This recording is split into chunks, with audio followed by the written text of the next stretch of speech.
much to catch out the Ahri, actually. I would have almost preferred the Akali still. But I guess into Skarner on Braum. Braum very good at anti-melee. The Ahri locked in. Rookie for me is a top 4 Ahri in the world. Did I comment on the Amir Masters draw already? I did on stream. I think I did. Maybe not. I didn't on Twitter because Sam already did it for me. That's the kind of draw which a double elimination saves. That, like, if you have such changing seeds from split to split between regions and the relative strength of regions, because there's so many roster moves and blah blah blah between splits, you need a double elimination to fix the bad draw. In the backline of the Azir and the Varus, I'm just looking at the other side and they're going, well, that mid jungle, that Alistair can get a lot done here. Expect the crowd to be very loud here today, folks. Let's hear those gyros.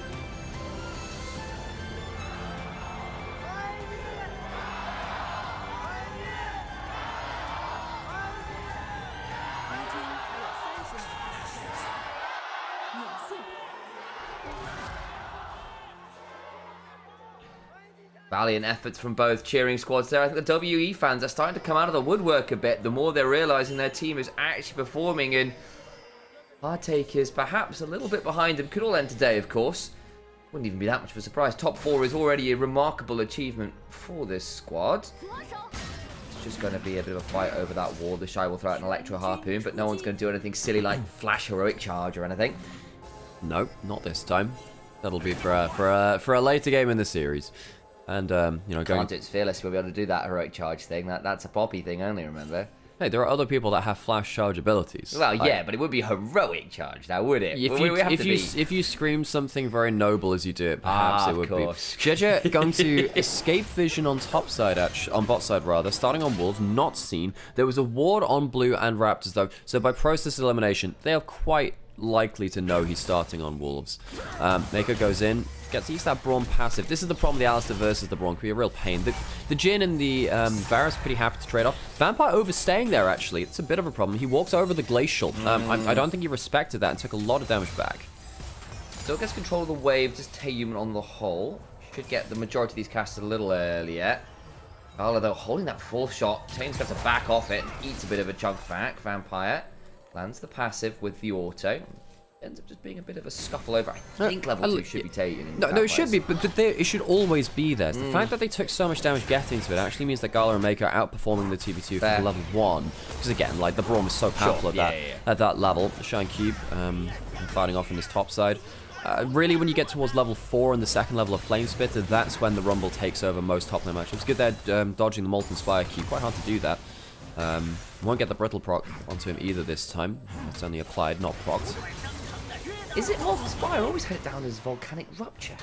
You might be right, but now I'm second guessing myself, and I know not the truth. Don't make me question that. Hello, Solar Puppy, and hello, Mark Match here, by the way. Hope you're doing well. Monkey down on bot side. This is a classic. Get down towards. Oh, Mako might need to blow his flash now. No, Monkey not going in just yet. I think he's waiting for the Excel's impact drive. There it is. Looks to get a hold of one. Not quite enough. Gala yes, it is. Think about getting some more done. The cleanse will not be enough, and he's dead. He doesn't use the cleanse. He flashed into the Excel's impact. He flashed into it. Monkey picks him up and drives him back, and nothing else to survive with. First blood to WE. Mako left under this turret. Will just have to be there, mourning the loss of his AD carry.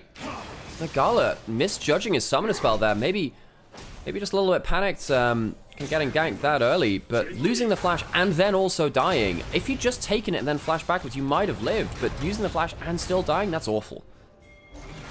That one kind of sucks.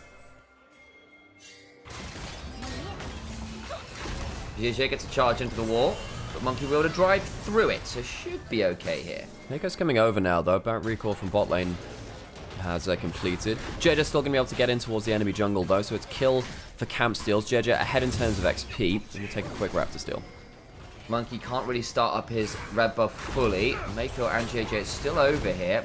Vampire's come across, but remember, Monkey's still at half HP, makes it a bit tricky. Gets flash charge, will get driven around, flashes away himself. Ends up being a lot of trades of summoners there, but doesn't really lead to all that much. And JJ, I think, overforces that a little bit. Gala's roamed, as has Rookie. Taeyun's got a wave to clear and doesn't want to really leave. Red buff being taken, potentially stolen. Over comes Karis as well. Where is that Alistair? Monkey's coming over. JJ, no flash now. Fails another wall stun. Monkey tries to get something back, can't quite get it, but the passive comes on down onto JJ, but the full shot comes on back. Deadly Burst coming across. Flash over from Taeyun, turns it around. Red buff now on top of the Varus. Make this one a bit scary in the 3v3. Rookie with very limited mana. Mako got a flash, got a heal, got to use one or the other. Decides that the flash is the wiser choice, but now Gala, with no flash, has nowhere to run. Needs to think about backing away. The headbutt away. Oh, Mako, keep alive. no! And now Mako's got it, trying to keep his AD carry alive, and gives over a third in the play. JJ fails 2 flash wall stuns in the play, and that's the difference maker. They do have the damage, they do have the early game champions, but they mis-execute, and specifically the bot lane and JJ mis-execute. The early 2v2 depriving Gala and Mako of some of their summoners, and of course JJ now overforcing, as you were rightfully saying, leaves them at an early game disadvantage when they were the ones that picked towards the early game, and it's where W have so often been so scary.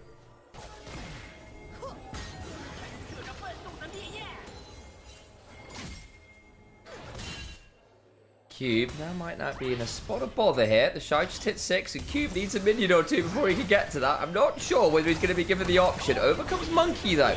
Can maybe look to come and defend this. Can drive through the wall. JJ shoves him out of the external pipe, but the level 6 from the wave comes on through. Cube looking for an angle onto the Shy, but the Equalizer buys some time and space. In the end, I think W can get towards the wave, and IG will be proxy farming a little bit, but shouldn't realistically be going down here. Yeah, the Shy needs to be a little bit careful of standing next to that wall. But yeah, I think this is going to be a complete disengage on the top side. No one else roaming up. Cube still has flash. JJ could go over. So strictly, could Monkey try to drag Cube out of danger? Are they going to get some flash away? Shy will also flash. Trade of top lane summoners. Ari's now coming up. Ari just hit level 6. She can potentially get some kills here. Rookie has the triple tonic. Elixir of Wrath running.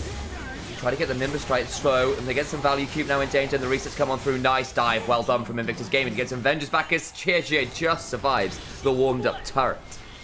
Karis is going to come up and try and collect that wave, not able to snipe up any kills. But yeah, this is the triple tonic Ari. We don't always see this. Going for the Inspiration Runes secondary instead of Mana Flow and Scorch. Having that triple tonic means you have that extra power for the level 6.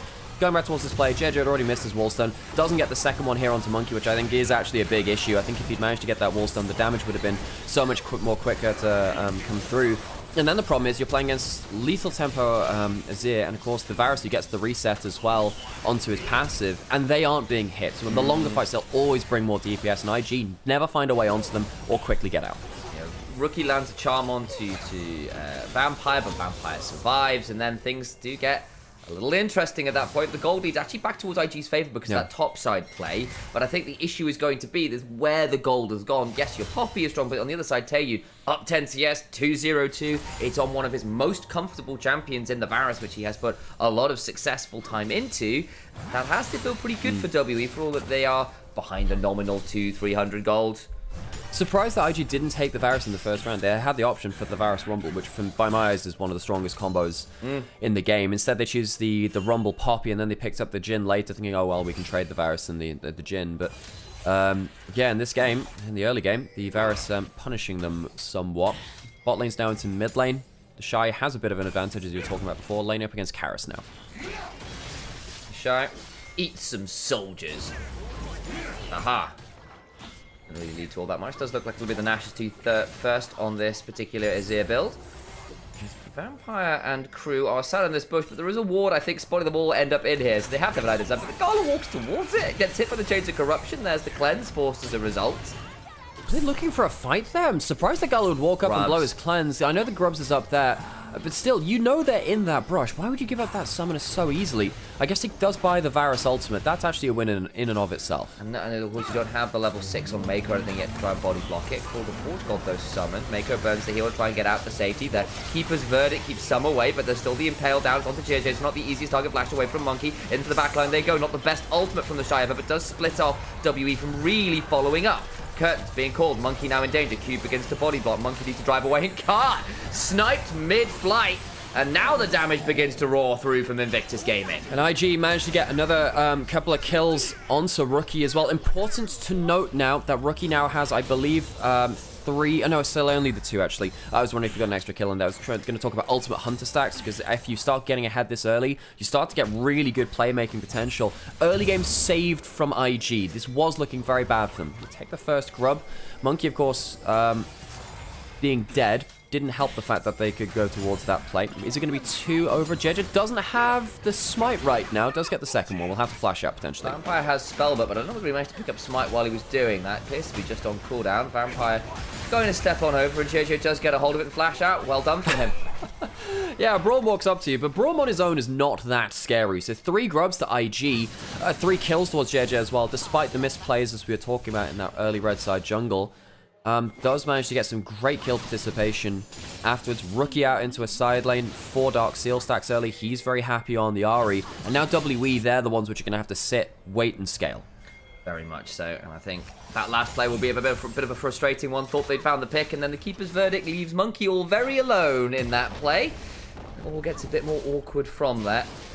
You've gotten solid starts to your solo lanes. This Poppy is right back in the game, up 30, I don't know, not 30, 20 odd CS, still a significant amount in the grand scheme of things, even if it is only on a Poppy who perhaps isn't the best scaler of all time. Mako still not towards that level 6. Neither is Vampire. Both of them dropping a lot of XP in this early game. They really have, through. Roams. All roams lead to. No, that doesn't. Yeah. Lead to the rift. Yeah, all roams lead to the rift. All leads to mid. Well, I mean, in my case, it does. Monkey misses the red buff. Reasons beyond me. Galler Maker, clearing through mid lane. Because it's not the poke Varus, it's not as much mid-wave control, but because you have no 6 on Maker, I don't think you really want to play defensive, play as far up in mid lane right now. They will need to claim some vision around mid lane soon, though, because giving a control ward on one side, a vision ward on the other, gives Tay and Vampire a lot of room to push and roam, especially when stuff like Dragon is up. You don't want to allow that too easily.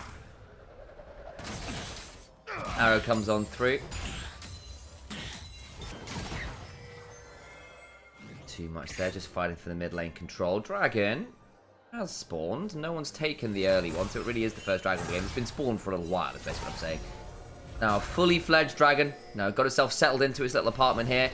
About to have some home wreckers come in and potentially mess it up. JJ get driven into a wall. The Impale comes on down into the Braum, trying to run away as JJ. But to where? Where on earth do you run? He is just dead. Another kill over to Taeyin, and they condemn for the dragon after. This is a direct consequence of giving up mid control. They should have fought for mid lane vision a little heavier. It's another quick kill, as you're saying, and JJ didn't respect that. Gala and Mako will walk over that. Whoa. Teleporting now. They're looking for a fight, even though their jungler's dead. Monkey should be able to just pick this up and then drive out. They're going to try and find a bit of an angle here. The Equalizer on top of the Pulverize combo. Taeyin and Karasine to back away, but the Shy has got Flash and a load of waiting targets. We'll get one, not shuffled far enough away. The curtain call. And Invictus Gaming in the 4v5 still bounce. The solo lane has come to the rescue again. While the early game of the jungle and the bot lane from IG has been a bit of a coin flip, some good, some bad, Rookie and the Shy have been righting the ship, and WE have not respected the early game solo lane's power across the rift. JJ will get a charge on Cube in the top side. Does actually get a fair amount of damage here with the Sundered Sky, and Cube has like no mana. JJ could just run at this, I think. He's got the ult to pop him up as well. Yeah, he should be able to get the kill here. The hammer shot gets the first bit of it, and the last auto for the kill. Gets off the respawn fountain, goes right top, catches Cube, who's getting the wave shove, doesn't have mana, and he can't keep running. WE, the early game has so often been, their strongest weapon in their arsenal, but right here, they've been fumbling a couple of their own plays here. Kara's walking over the Scuttle Shrine, not respecting the fact that, yes, they got that first kill, but they don't have the power to take down the 2 early game solo lanes. The Equalizer, the CC combo is fantastic, and just like I was saying in draft, the Braum doesn't save you from the Equalizer. This is my issue with the Braum and the Ornn. Yes, they're very good tank front line, doesn't stop the Equalizer hitting your back line all the same, and that's the big difference maker here. It was a really, really nice play there. Shy with a wonderful angle around. And one of the things we said coming into this match was like, look, W, your early game is good. It should, in fact, even be able to take down IG, who are known for being a bit sloppy. But the other thing IG are known for is not hearing no bell. Being willing to go for every skirmish ever. Yeah. They will fist fight you. They will happily join you in the mud. And they're quite good in that mess. Yeah, Cube just got solo killed. Has no flash. Yeah. He might use his ult to wave clear through the next wave here. Rookie trying to use the 3 grubs to push through as much of bot side as possible. Equalizer on top side to stop a cross mat coming through. The Shy getting some damage onto Karis at the same time. And the 3 grubs will secure them the first turret of the game. Quietly, somehow, some way, Gala's also now with a gold lead because he's picked up so many of these kills, and the early advantage this Varus had has disappeared. Whoa! Just gets to walk away from an Emperor's Divide that was too shy. But dodges out on the glacial on the glacial fissure. Dodges out on the Emperor's Divide. My dude, just stepping all over them. Did Karis just like miss, or was the shy just better? I don't know yet. Impale comes down. They don't want to give this up. He likely will die, but gets a lot of damage back. There's a lot of people coming in, and Rookie's going to have to ult early. Will get the one back, makes it the 1-for-1. Now, Zhizhe will heroic charge forward, think about maybe finding something else, but can't quite do it. But, like, turning that into a 1-for-1 on top side is still insane. The Shy was on the weak side there, maybe overstayed a little bit, but Rookie gets another kill, has a 10-stack Dark Seal, and IG, their solo laners have come out to play in game 1. Rookie and the Shy, the OGs. Rookie doesn't have flash now, though. Misses the charm, and I think that means Monkey can walk at this. Doesn't have an Impale to really threaten, though. So should be able to just walk out of it. They don't have the damage. It's fine. Monkey didn't have the ultimate. Gala then uses that to go mid lane. We are the ones that are now floundering. This is the team which just took down JDG and Top Esports in the lower bracket. But IG, they are a team which are so ready to scrap with you, as you're saying. And I think in some ways, I favor IG versus W because I don't think IG care about underdog status. I think W and I think that JDG and Top Esports maybe did a little too much. Right here, though, IG just putting the sword into the body of WE. IG are often team strength agnostic. They can beat and lose to anyone they damn well please to, and they still look to make plays like this. They are so good when they get to be aggressive, when they get to use their bloodthirsty tendencies to keep snowballing away like this. Yeah, IG getting some huge victories in this early game, 4,000 gold ahead, and IG, I know there's a little bit of aura around this right now. They're doing it on red side, which is important potentially very true, yes. For the series. It doesn't always mean everything, but we've had some conversations about we don't really know why, but LPL teams can't win on red side. Blue side has had a huge win rate besides a couple of key games here and there. BLG versus IG in the first round actually was the series where red side won because BLG 3-0'd IG from red side. But on the whole, blue side has been very, very dominant. And for me, I can't pin down exactly why. You know what it is? Yeah. One of the things what it is, and I'm going to call it out. A lot of our teams suck at drafting in terms of counter picks. They can do the obvious things. They can set up a team comp fine on blue side, but blue side drafting is a lot simpler. You go, well, I pick this champion first. I'll get 2 champions that match it in 2-3. And on red side, you've got to be more creative. You've got to have better counter picks. Monkey's about to get ganked, and I think I might have to hold on this as Mako heads on forwards. Red buff being full over was secured, I believe, by Monkey, who did get the smite down, so does flash out to stay safe. Dragon spawning as well, and I'll finish my rant because I think it's an important one. Yeah, the drafting on red side. Because people like Shanji, for example, was supposed to be your red side Luke Skywalker pick specialist. Red 5 is standing by. You need your X-Wing ready to blow up the blue side Death Star. You know what? You get a Singe that they don't know how to play, and it looks horrible. How many teams have we seen like that? It's been very frustrating. Our ability to use counter picks to really wield what should be later draft advantages has not been that fantastic in the LPL, and I think it does need to change if we want to be better internationally. No, of course, Rookie, played with Shanji last year, and got some good value out of him as a top laner there, but I think you're absolutely right. I think the current form of counter picks has not been that good. We've had creative players. Yes. Of course, players like Flandre with the tank Jace, bring out the Vladimir. Well, it's not like we don't have chefs, but it's just knowing how to do it in a strategic sense. They're not really Michelin starred right now. No, and you compare it to say, look, Movistar Koi just won an LEC title, and they did that through embracing Fearless and just being in the kitchen all day and all night. And Mirwin, for example, has actually been exceptionally successful with his counter picks. I still really love the Tank Vex top he came out with. It was genius. Some value to that. So, significant goal lead for IG, zooming back on towards this game. No Dragon up right now. There's, of course, Dragon apiece between the two teams. 5 kills on Gala's Jhin, who has been one of his more successful champions. But for me, I'm looking at Rookie and the Shy. They have done so much work in this early game. The Shy with fancy feet, Rookie so fed. Monkey has no flash. Gala's actually in a really big spot of danger. That is a really nice pick, and Gala flashes a bit futilely again. They're going to try and turn this around. Another great headbutt pulverized combo, but it's not really on top of the equalizer fully this time. Flash on in from Karis. Headbutt away as Moko tries to buy space. Still has the unbreakable will to work with. Flash over the wall, but he's still knocked up. The Shy tries to turn it around with the flame spitter, but can't get out to safety. 2 dead there. Gala does not know how to flash the Skarner W. No! He's flashed into it for the first blood, and right here, doesn't flash it at all, despite the fact that Monkey had no flash to put down onto him either. Gala getting a little bit spooked by Monkey, and that is an important couple of kills for WE. It takes some of the wind out of the sails of IG, gets a shutdown or 2 as well, I suppose. Gala would have been a big one for that, but, you look right here. what happens with the vision? Does he get killed? He did have reaction time there, but he was walking too close to the wall. So that one's actually walking too close to the wall. Then flashes into the or not, so he's flashed into his death twice now. Although I think he would have been dead either way, regardless. I think it might have been better just holding on to that, to be honest. But there we are. Either way, he burns his summoners, doesn't get out, and then they try to turn this one around. It doesn't quite work. So this one wasn't the headbutt pulverizer. It was the pop-up from the pop ult. I actually just saw that there. That's what it was. Oh, that's a big knock-up. I'm like, oh. I thought that was the Alisix. I saw Mako there, but no, clearly I misread it in the moment. Jeje flashed for the pop-up from the ultimate. I was like, yeah, that's a really good Alisix. Wait, no, that's Poppy ultimate. Right. There we go. Turns out the knockups when you got an Alistair in the game and you hear flashes going off, you go, it's the Alistair. It's been ingrained into me over 15 odd years of League. 2 minutes until Dragon now, WE. Are getting towards now full 2 items across the board. That's where that composition comes online a lot more. I will say though, I mean, given the way that the Shy has been playing, the amount of gold which he got through the early game, the equalizer is going to be very, very nasty for WE to have to disengage from. Rookie on bot side, dealing with Karis a little bit. The Shy doesn't have teleport, will have to recall to come back in the good old-fashioned way. And he will. There's a Herald that's been dropped in a very odd spot there for a Vix game. He just dies.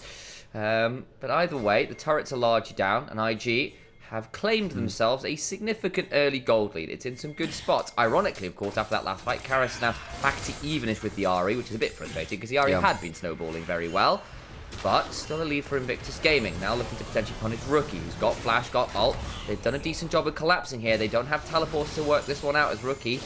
Think will not have very many ways to find his way out. Has got so many people coming. Flash, ult, Charm has done a really good job on the escape as Vampire eats all of the damage. The Call of the Forge God goes straight into the spam folder. Equalizer comes on down, tags Vampire, who's burning. Glacial Fissure comes on down. They've caught out the Ord, who needs to be very wary as Mako going on forwards with the Unbreakable Will. Jin hops forward, gets some autos, and the Rumble sticks them all on max heat in the oven. There is a reason I call Rookie a top 5 Ahri player in the world. It's plays like that where he plays so well around the extra mobility, playing for that charm there onto Vampire at the end of it, not just making a defensive move to get out, but turning that defense into offense, pulling someone out of position. They'll get the Atakan off with the slick play from Rookie.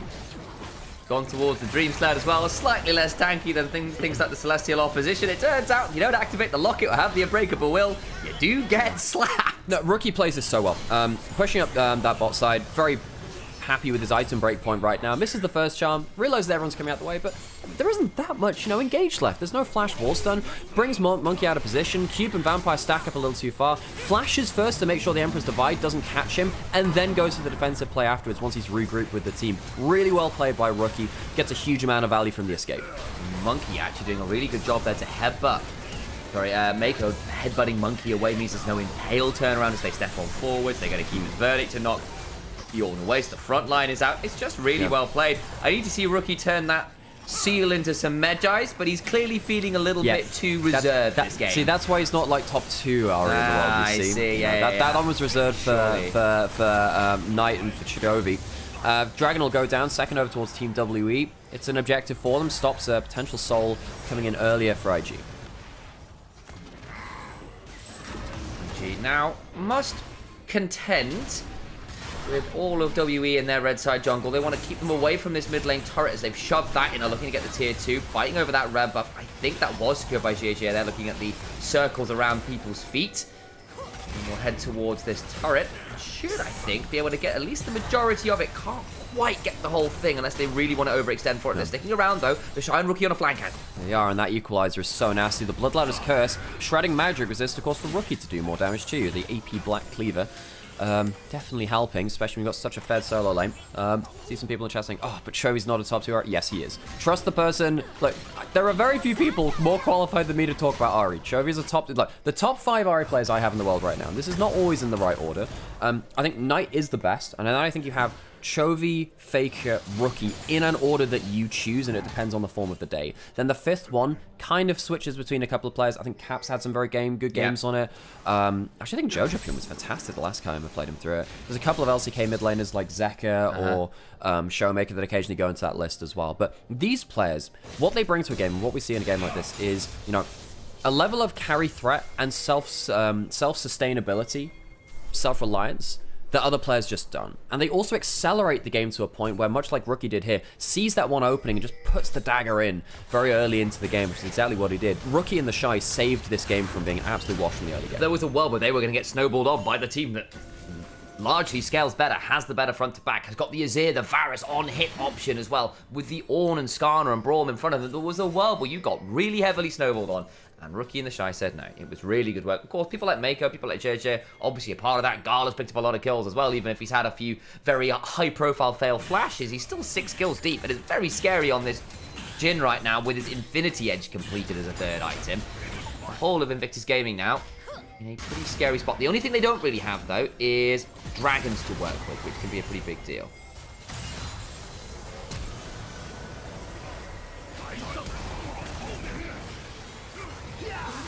Throw down the equalizer. Get some ults across. Gala now knocked up. He's in danger. Needs to back away a little bit. Should be fine. Poppy ult will help disengage a little bit, but losing the Shy. It's a good pick off there from WE. Again, each of these picks extends the timer on the game. They are getting towards their items. Charm lands, W lands, JJ Wallstone. Does it that, and they managed to get the knock-up after, but again, they're playing 45 because the Shy's got pretty deep in the boat we were praising him. Actually, JJ is now in danger. Hang on, WE might have a really good moment. Monkey with the flash impale. Gets another couple. Maker will throw the ult to keep himself in one piece briefly, but that's it. Rookie not able to make the difference there. The Shy getting caught off, and suddenly Baron started. And look to get on top of this. We'll try and get some value down on this one. Scarlet steps on forwards. Trying to throw out a few autos here. Rookie gets the charm.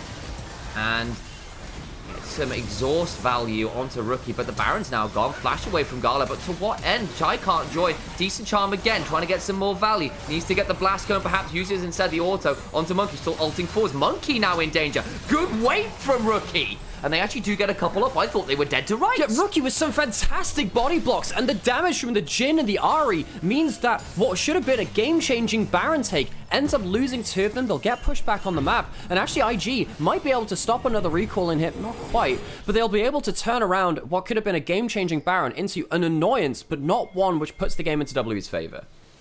Gala now stepping on towards this bot side, who did survive there. Now at 8 kills deep, he's in a fantastic position. And look to try and get some value here on this bot side. They've got some grubs to work with. They're actually taking the turret shots to try and buy as much time here as possible. Karras is coming, though. I'm not sure they can stick around too much longer. The wave will finish what they started. They had the 3 grubs, which is the big thing there, because they applied the DOT, and with 2 people doing it, ends up being a lot of damage stacked up over time. Karras, so the thing is, that looked fine up until Karras appeared on the Shy's screen as he'd pressed the teleport button. Boy, yeah. That's how you die in League of Legends, I suppose. The counter engage was a hell of a punch. I suppose they did use a lot of ultimates to do so. And then after this, it's Gala and Rookie trying to pick up some extra damage. You are at a point in the game, though, where the front line from WE does take a little while to die. Flash from Monkey there did get Gala. And it doesn't because of the headbutt. It still gets 2, but the headbutt actually pushed the Impale away. I wondered how Monkey got there. I thought he'd flashed into that position. He sort of had. But really good work. I'm not sure whether it's from JJ or Mako to knock it away from Gala and kept him alive, because otherwise they would have lost as well. Missed Impale here as well. Yeah. Monkey just missed that Impale, means that one of those engage tools is going to be down for this Dragon. WE trying to play around front to back. Not that far behind. Here comes the Charm Equalizer. Oh, massive damage. Vampire is going to burn out for a second, and the Leandries will do what the rest of it started. They do turn it around on a Rookie, though, who got picked off by Gala, who's looking for plays in the back line. 1 for 1, but importantly, mid laner down versus only a support. Yeah, Rookie, it's his first death of the game, and Taeyeon, I guess, out of position. Good Jhin ult to force them off the objective. Rookie now finishes that Horizon focus, fighting over the control wards in a 4v4.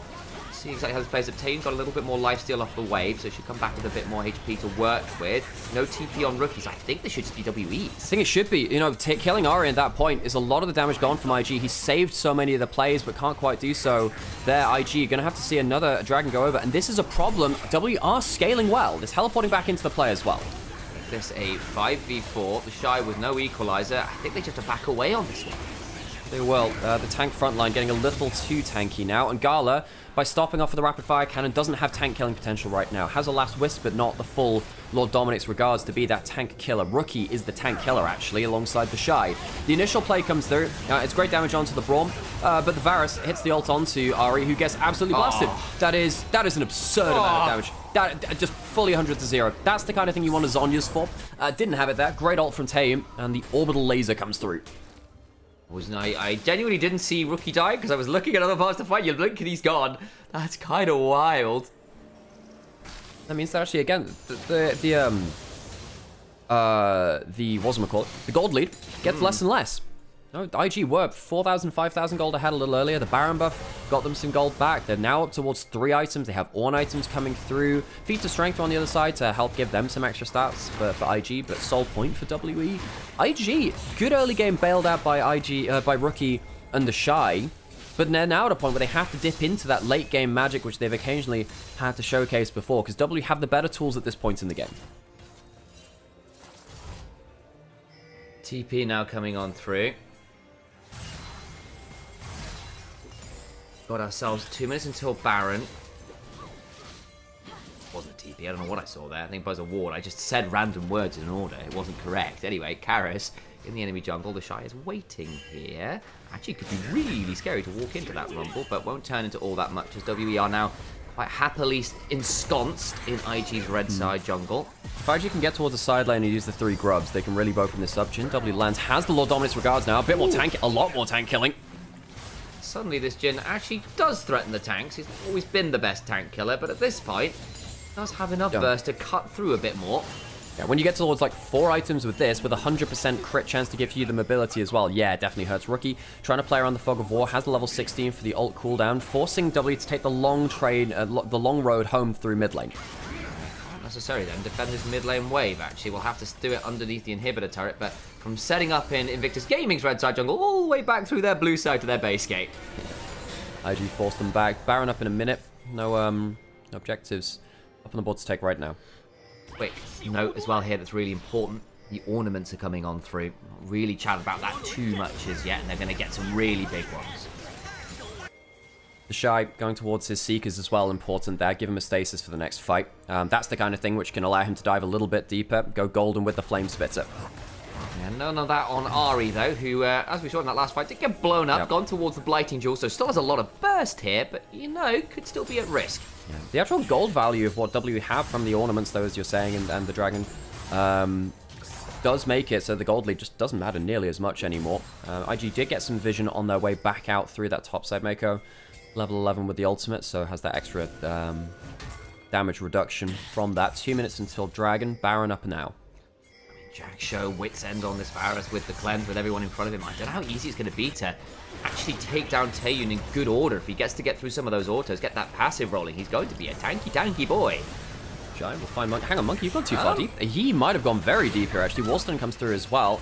There is a lot of tank killing on IG at this point in the game with the Rumble and the Jhin. So we did say 3 grubs, though, for IG, very important. Ari's going to take an inhibitor turret. It has teleport. Yeah. If Ari manages to get that turret, I wonder if they get Void Staff off of this now, too. They've got quite a cheap build with the Horizon Focus, and the Varus ult missing. Big tool gone. Doesn't earn the Alistar ult either, which might have been a worthy trade. Might get Mako actually quite astute with the headbutt to get out to safety. Yeah, using the minion taxi. So Rookie, does he get to recall and get himself the full voice stuff? No, just the blasting one, but comes back, forces Cube in towards bot side, teleporting towards mid. Can they take a fight before Cube gets here with the teleport? Unfortunately, they've got triangle instead. Pyramid to make it a 3D object. What can I say? Well, what are you going to do then?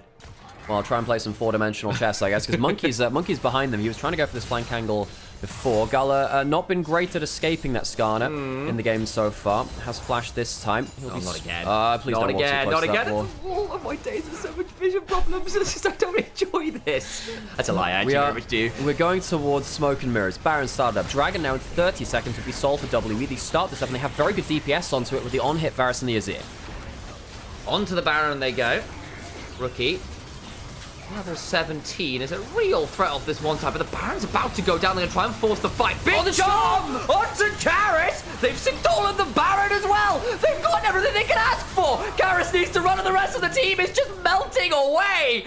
Glorious charm, glorious steal, and Invictus Gaming. They're gonna have Karis try and teleport, and he gets headbutt pulverized into the dirt.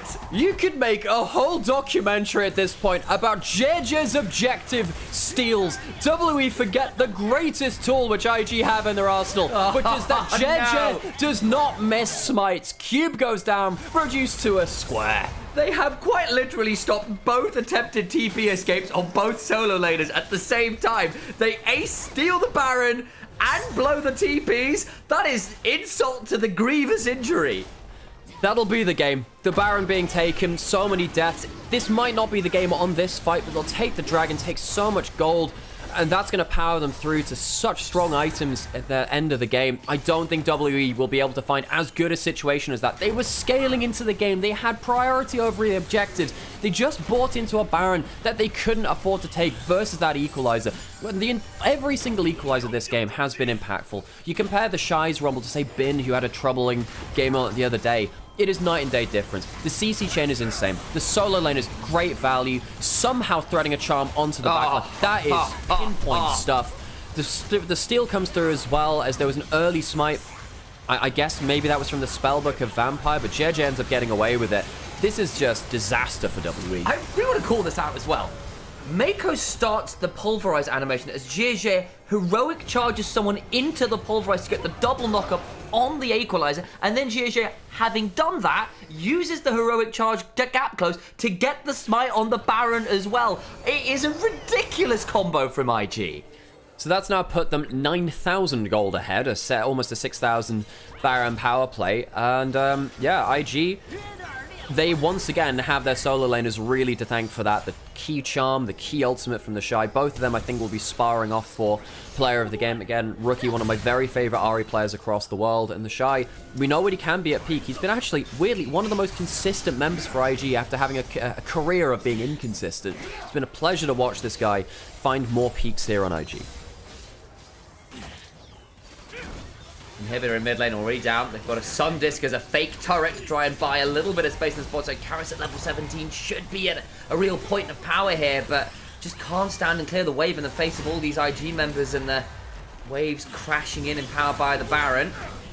Final inhibitor to take. Looks like they do want to do the tutorial stuff. Well, why not? Get yourselves the 3 grubs, Baroned up waves, all heading towards the Nexus. WE, what have they got? A clutch shuffle. They don't have a flash for that. Hard to do it into a Poppy as well.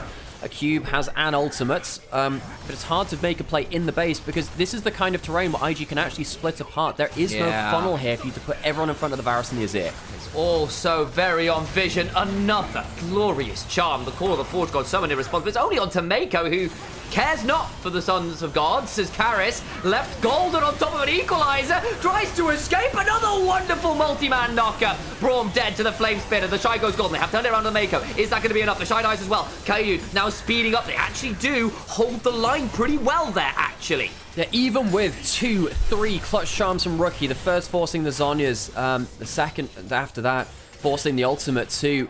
They can't close the game off of this, and it does mean that IG's Baron power play wears off. They will actually get themselves a bit of gold back as well from, I suppose, a shutdown. I think it was from WE, but IG not able to close the game there.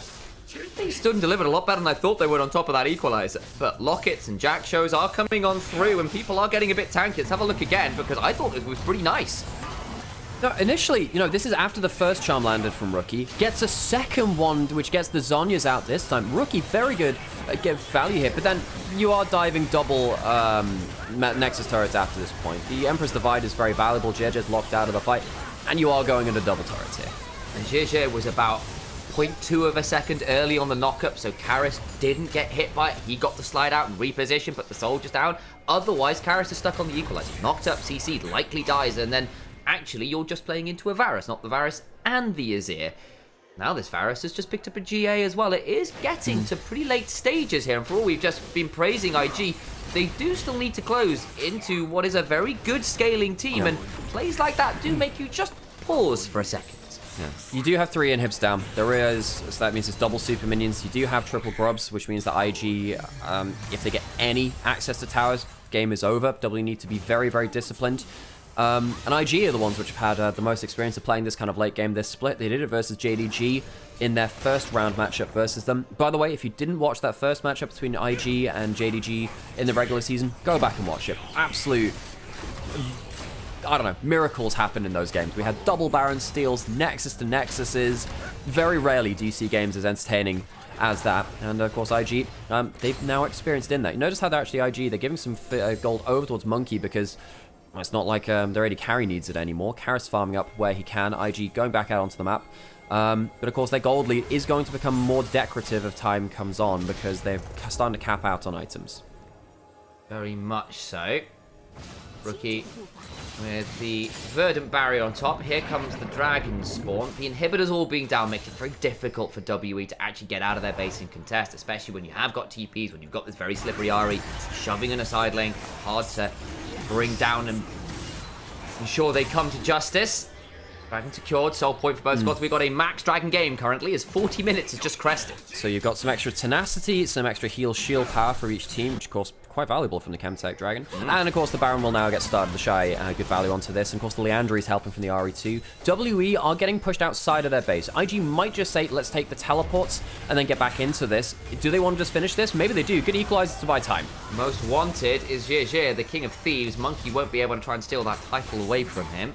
And the Baron is secured in too short order. The equalizer buys too much time. The vision wasn't there. Resets come on through. And then IG, please finish on this shove, or again, we start to get more worried. IG, again, liking to give us our money's worth, all things said and done. Do a fair amount of work. As over we go towards what could be our final moments in this game. Potentially. IG doesn't respect my time with this 40-minute nonsense, says Wisdom. Dom, you may have a point, but this is IG. Okay, or no. For a little bit of nonsense. It's why we all love them and hate them.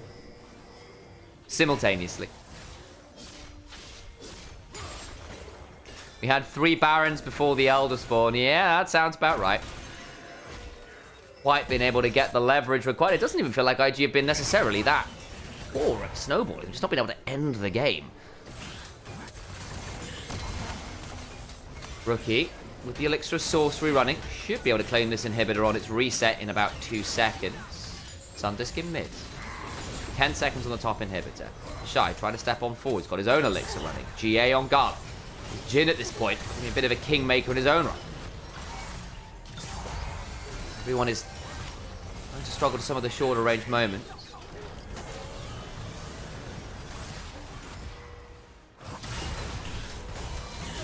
Rookie, Charm, only onto Cube.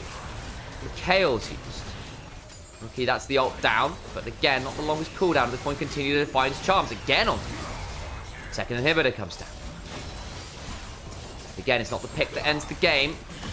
IG, their pick at this point, less consistent than it is earlier in the game. First, doing half of people's HP bars. All of the Forge Guard use IG a little bit split off. They landed onto Gala, throws out the Deadly Flourish. But again, that one doesn't lead to all that much. WE, their ability to proactively look for picks, a little limit.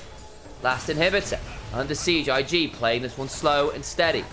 Inhibitor going on down. Gala hurts. Vampire left on a 3rd HP.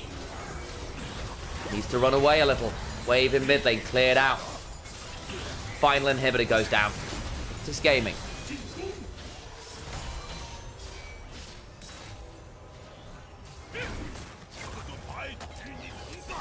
We are going to see a potentially final shove.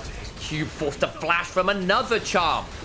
Never ending. IG just continuing to hound, to poke, to push the Charm. Well, buffered through. There's the double pulverized. Karras, though, doesn't really get threatened. Throws out a fair amount of damage backwards, but Mako doesn't overplay this. Doesn't overuse the ult. Vampire stepping on forward. Lands the Winter Spite onto Gala. But the turnaround, the multi-man pulverized. Keeper's Verdict onto Jeju. Now gets pulled behind. They've blown up Mako. Vampire also low. Karras is gone. Important pick. Golden Ghost of Shy in the backline. Flame Spinner on in the barbecue. Looks like victory meal for the side of IG, and it tastes so damn good. Medium rare is the side of WE. Taeyun must stand and deliver with Cube in the face of 4 members of Invictus Gaming. Flash for the arrow, can't find it. Taeyun needed to find more, can't do it. There's still a teleport on the Shy to come back. Gala takes the first in Nexus turret. Taeyun in danger. Tries to stay alive. It's the call of Archgod, comes on through, dynamite the space, and time the charm onto Cube, but Taeyun dies. Cube is again flattened into a square, and Invictus Gaming in 44 minutes will finally secure Game 1. Who said anything about a red side curse?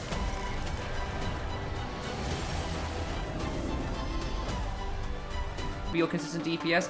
I probably still prefer WE's flexibility in the comp, and I think they've probably got a bit more consistent damage, even if they are arguably quite short range versus an Ezreal, which can be a little bit tricky at points. Your ability to pick him off might be somewhat limited. However, if we then get to Game 3, you then start to worry a little bit about WE's champion pools, perhaps a touch, as you were kind of noting. They do get themselves a decent draft here. They have much earlier power spike than they did in the last game. I think they're much better at the one item spike with this kind of composition than the last one. Worried though, because what happens if Trundle... Look, Vampire, in this case, because he's the engaged threat, he is the only engage. You're engaging into a Trundle pillar, which can disengage your combo. So this region is what keeps us there. Let's hear those gyos while I get my coffee from the other room. A worthy trade as far as I'm concerned. Let's have a listen.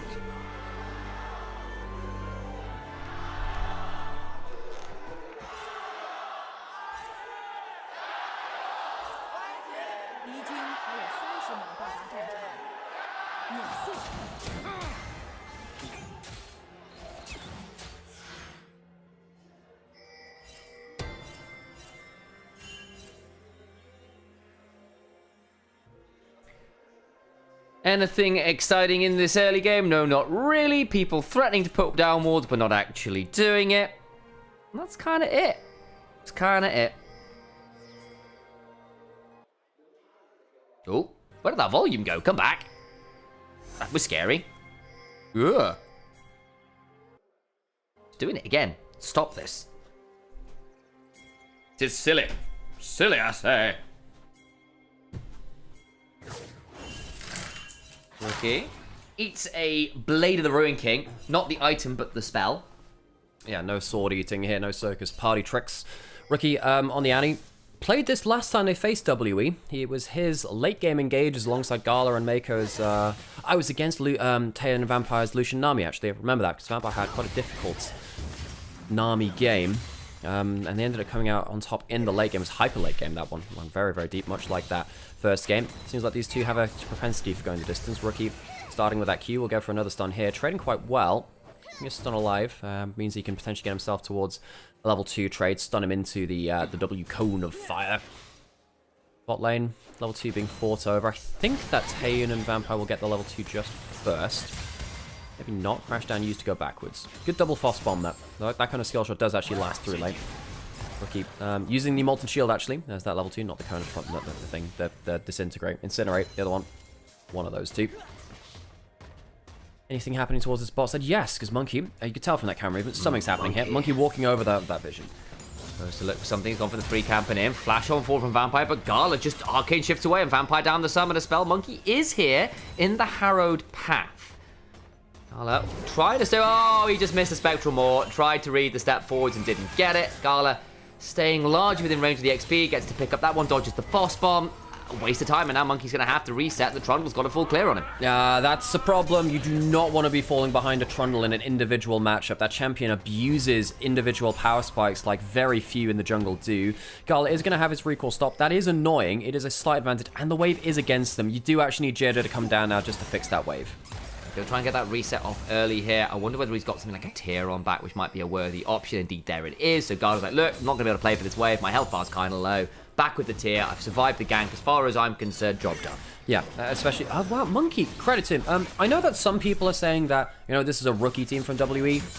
It kind of is in the way that these are still younger players than the rest of the LPL. Monkey there, though, just at his 100th game in the LPL. Reminder, incredible. This guy was on the EDG Doom squad with Vampire, one of the worst modern outfits in the LPL. Hit his 100th game now in the LPL. Often been a bit of a mercenary, brought in on short order. Rookie...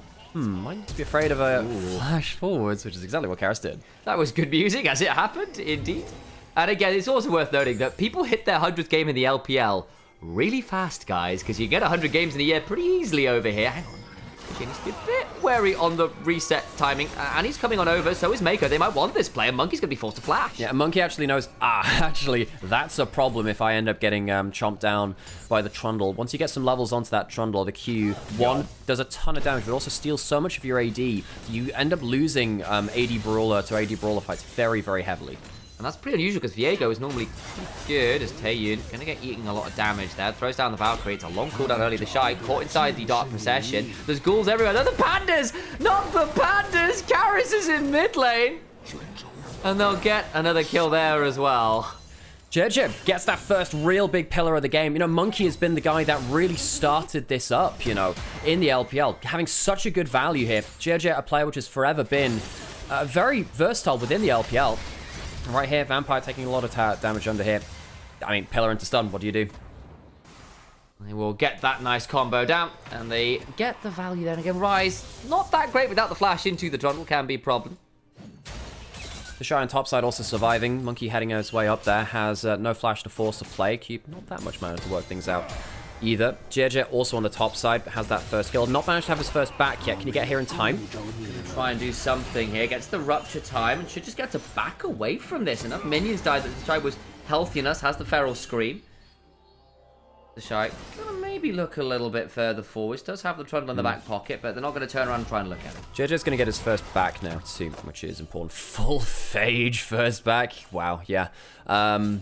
That's kind of scary now. Because if he gets that chomp on you, you get slowed. He also gets that move speed. You don't get to run from this guy now, which is a problem. Because there are a lot of champions on WE that their only play pattern is to just run from you. Viego, Yorick. I mean, Rise probably can get away with the phase rush and the rune prison, whatever. But there are a lot of champions where if that chomp does land and you do get in melee range of that Trundle, you don't get to escape the play anymore. Throw down that Annie ult. And there's the chunk onto Karis. And again, we saw this a little bit the other day.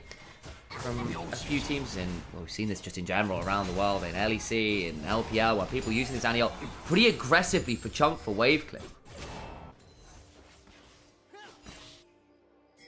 Rookie has a stun back up, no flash now.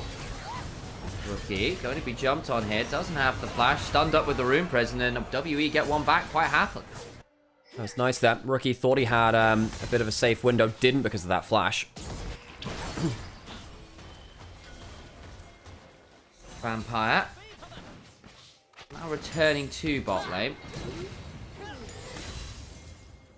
Of course, is Rel one of his most comfortable champions too. These are the kind of games where W really need to pick them up because they do have their big comfort champions like, you know, Karis on the Rise, Vampire on the Rel. Akib on the Yorick has also become more of a comfort champion for him, despite him being more of a tank top lane player. Potential contest for this bot side, pushing in bot lane first just to make sure that there's a wave under turret.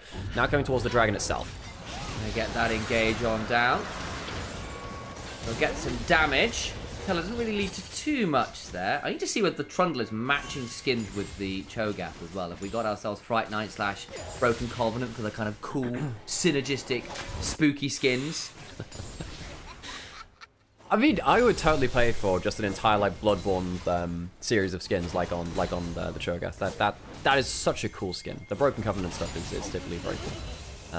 Wait, does Miss Fortune have the Broken Covenant? She does. She's got the Prestige as well with it. Yeah, I mean that one's just too clean for me. It needs to be like more, you know, degraded and stuff, like in the way that Dark Souls is. The base one is, and the other one is a bit more. Well, that's what Prestige is, I suppose. It's yes.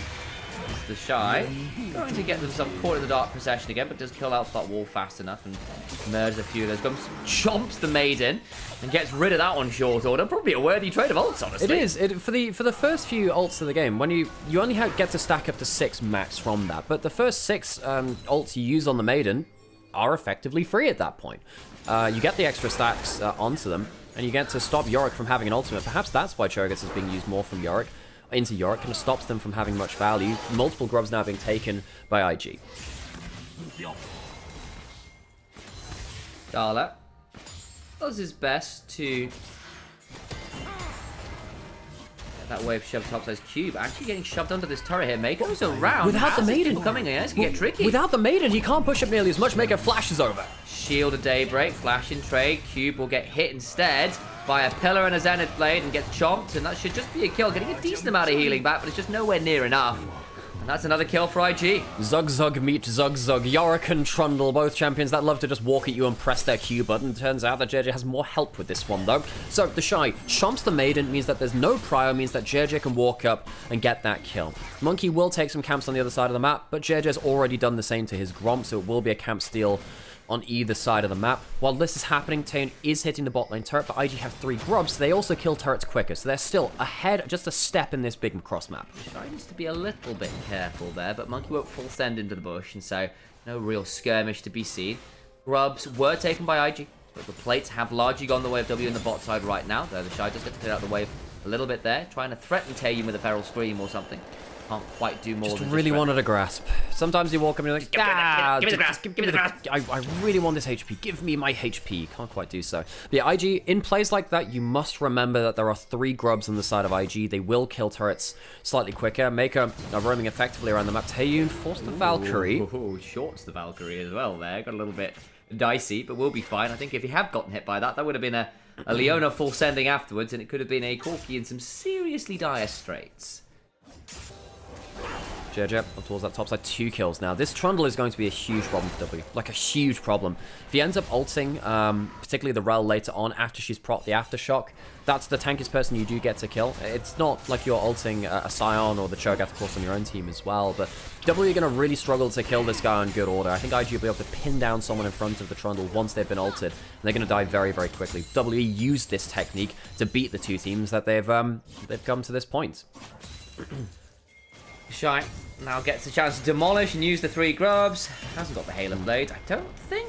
Be difficult to tell because we've got the stacks to work with. He's got behind him. There's a teleport behind him. Rise is coming through. Anyone else here to help? Not yet. There we go. Flash away. Vampire coming. And we had just talked about the grasp, so I don't know why I decided, oh, Halo Blades. I've been watching too much Faust. That's what's happening. JJ finds a good pillar. Gets the stun on down afterwards. Does Annie and Cube again with no flash. Nowhere really to run. Monkey tries to come on in and then has to back away himself. Throws down the harrowed path and speeds himself away, but this Yorick is being well attacked by Invictus Gaming right now. There might be an ult angle from Monkey there onto Rookie. JJ kind of shield out his mid laner. Good pill attack. Well, I mean, you can just chomp it out, can't you? Flash away, baits it, gets the stun, Solar Flare after, and Monkey eats the bait. 4 kill Trundle for JJ. Having a magnificent game in this second of the series into W. There is a teleport coming behind them now. They will spot it coming out. Rookie has no flash now. Is anyone else going to teleport? Rookie teleporting to safety. He just gets out. They don't manage to do that last game to WE, but they succeed here. JJ chomps down the wall. Flash for the Magnet Storm. I think JJ may well be traded back here. Still running as fast as he can. The Ignite on down. Isn't enough! Frozen Domain of the Morning Mist isn't in range either! The Shy does it in game 1, JJ in game 2. Slippery players make it out of the play. And WE, there is the power of friendship with them. There is this hype story of underdogs making it through into top 4. But they're up against Invictus Gaming, who've never really cared for a narrative or 2 in their life. They just like to outplay. Feral Scream and a Rupture. The Shy's going to try and stand and deliver at least a little bit here. There is no ult on Monkey quite yet. The Shy doing his best to trade back, but he is eating damage after damage after damage, even with the Hollow Radiant. I think he is surely just dead. Oh, no, that got close, didn't it? 3 seconds on the ult. Not enough time for the Shy to bring that one back for a feast, and I got excited too early.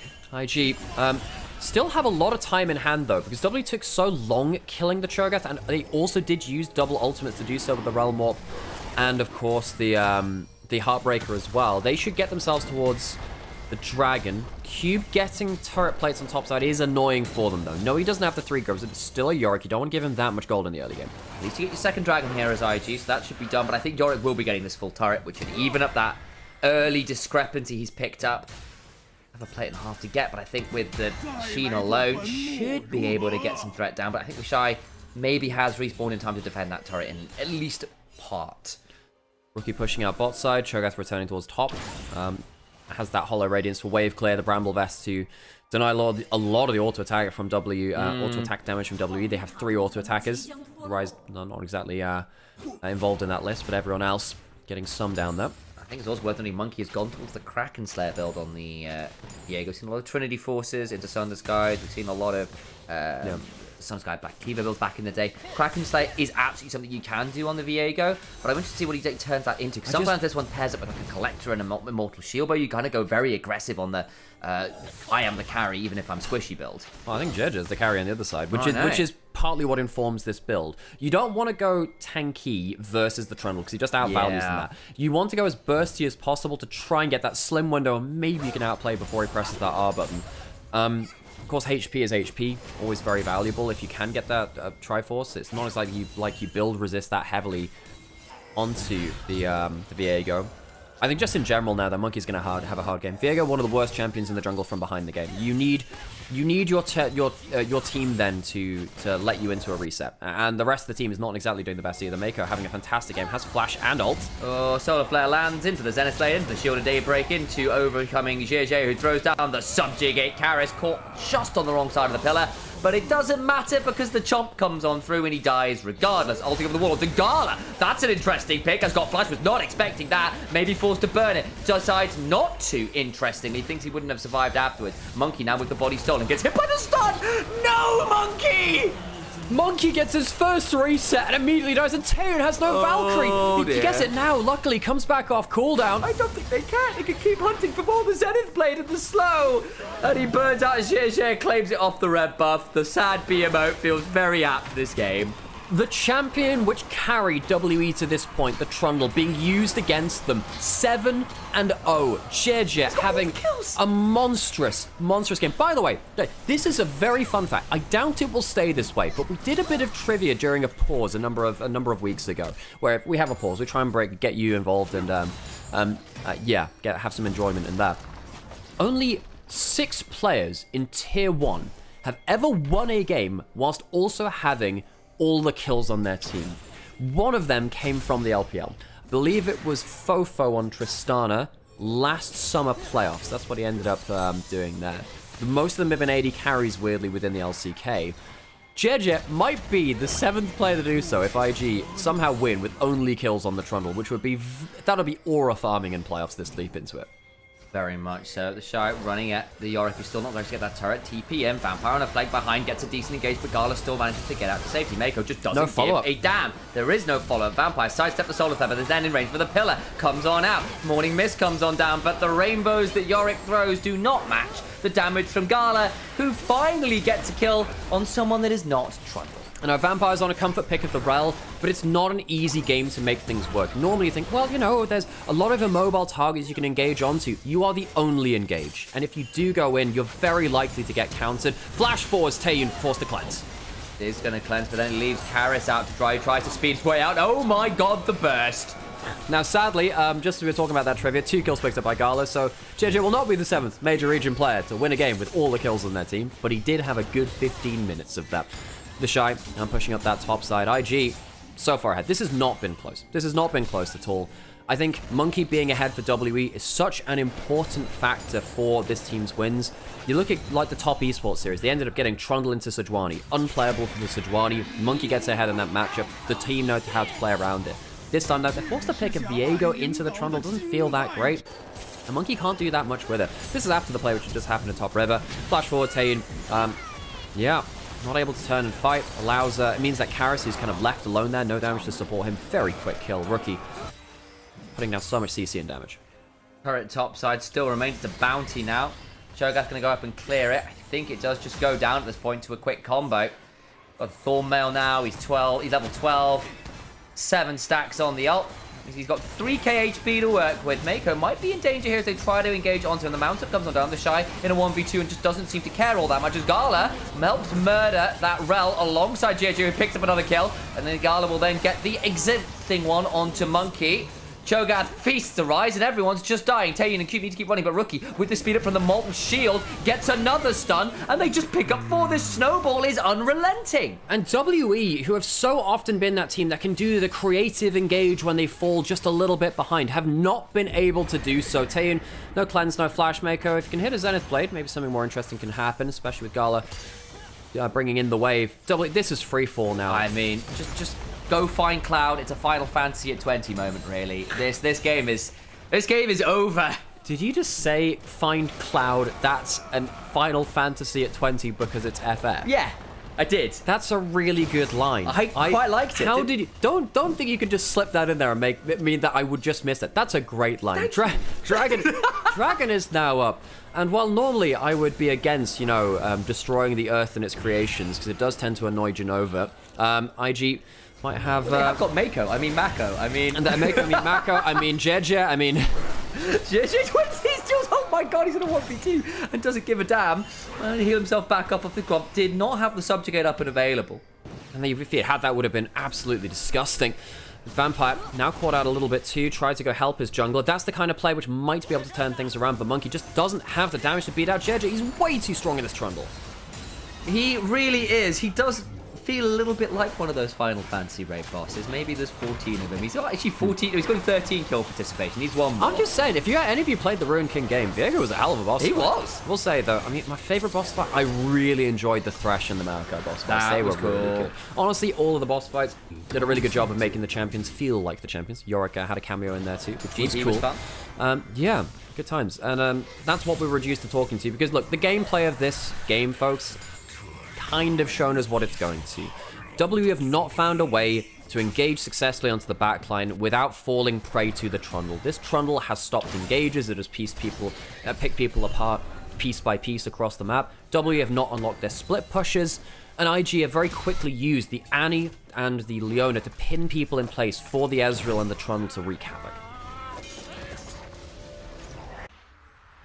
TP bot side to back up Karis. They're playing for turrets because they can't play for the Anacon's. Like, look, we need to get gold somewhere, because I look at the top of the screen and I kind of wince. That is Soul Point. That is loads of structures. That's grubs. That is a 8,000 plus gold lead on some truly horrifying members. This Trundle is a one-man army. Do at least get that level 10 Rod of Ages. They get the turret, that's something, but it is minor victories right now. That's the first turret of the game when you've got a Yorick Rise comp.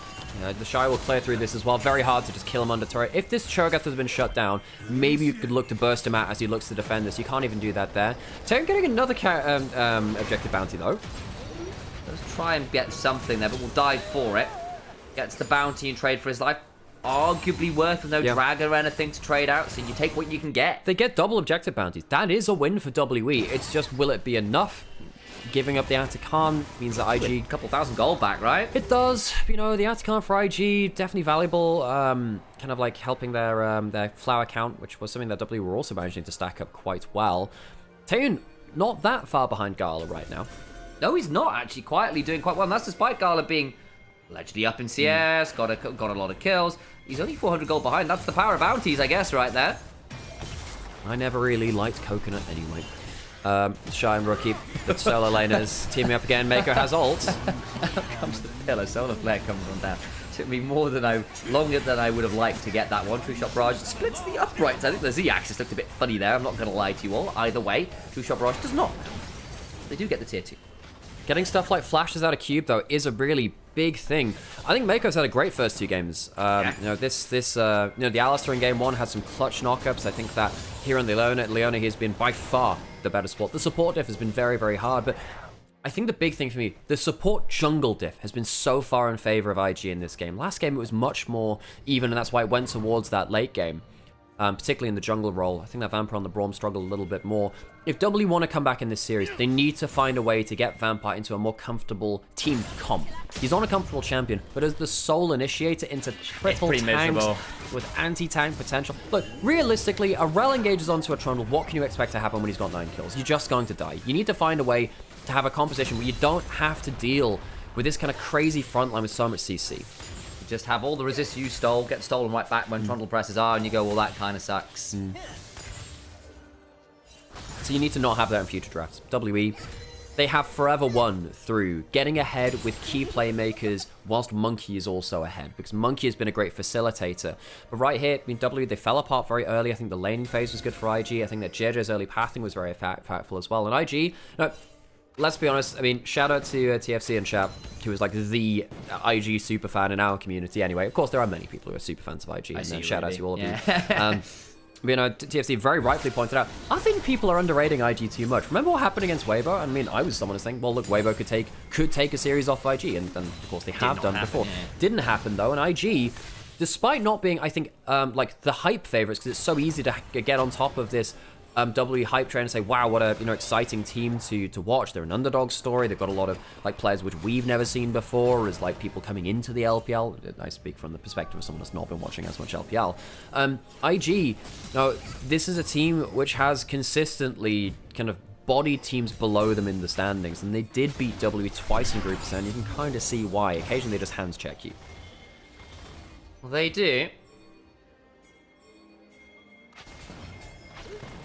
Baron, Thorns in 30 seconds, Dragon in 20.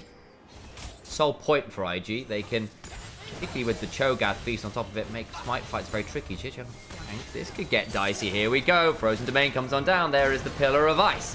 JJ gets stunned up briefly, but just does not care. Does so much damage back. Finally gets to turn around. They turn the damage onto Monkey, onto Karis. Karis is gone. The Seraphs means nothing. Monkey flashes away to safety. JJ caught in the Dark Procession, trying to find some last rights, and unfortunately the only person defending himself, but Monkey does get a reset. Gets the Leona, potentially important. Maybe they could be in trouble, but the True Shot Barrage claims another take and can't cleanse away death. And Monkey in the Harrow Path might be able to find something, but he's caught between a rock and a hard place, trying to clear the way, but Karis, sorry, JJ, very much not Karis, will force Monkey away. A brief moment, maybe a needle to thread there in the team fight with resets from Monkey, but they're too far behind. And Invictus Gaming, one of the original LPL teams, against their first rival in World Elite, the founding rivalry here in the LPL, hit their 16,000th LPL kill. 16,000 kills in the LPL. That is a mountain of bodies that IG have earned themselves over the years. I mean, could it really be any other team? Has there been any other team who has been quite so aggressive? Smite fight over the Dragon, not going to come down 2 HP it ended up at, and they might be looking for their 16,001th. Monkey is feasted by the Shine and crest them over the big round number. There was a brief hope of stopping the Mountain Soul dashed. IG have themselves the Uber buff. No dragons for a WE this game. They got 3 in the last one. It has been a torrid time for them. It's a fun save phrase, say that, torrid time. WE, they might be hearing that a little bit more if things continue this way. They lose this one. They've lost 2 games on red side. Even if they were to win a game, they'd have to fight back from the disadvantageous side here in the LPL playoffs. IG marching towards the Nexus. 1 game away from top 3.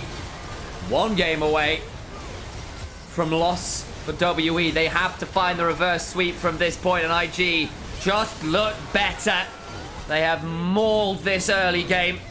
They have drafted for aggression, and fighting and skirmishing, and all the things that make IG want to be able to win mid and push bot lane if at all possible. Now, if you had something like Ahri or Galio, you'd go towards that. Galio's banned, Ahri was played earlier. The Aura, this is like the fearless consolation pick. Like, well, it's the best remaining champion we had left. Of course, Akali would have been good too. So WE all in on early game. Shinzao heading bot lane. And then hopefully you can snowball for winning bot lane. 1 early fight from the Shinzao, Sion, Silas just slamming home on a target. If WE mess up in the 2v2, if JJ gets an early play, if Rookie wins lane hard enough to go put pressure across the map, IG will take apart Team W's composition. WE must get the early phases of the game, the first few minutes of the game, to perfection. Otherwise IG will become problematic. Will become very problematic. How got the DRX? Ah, of course it is. But onto the riff we go. Set the crowd yell, shall we?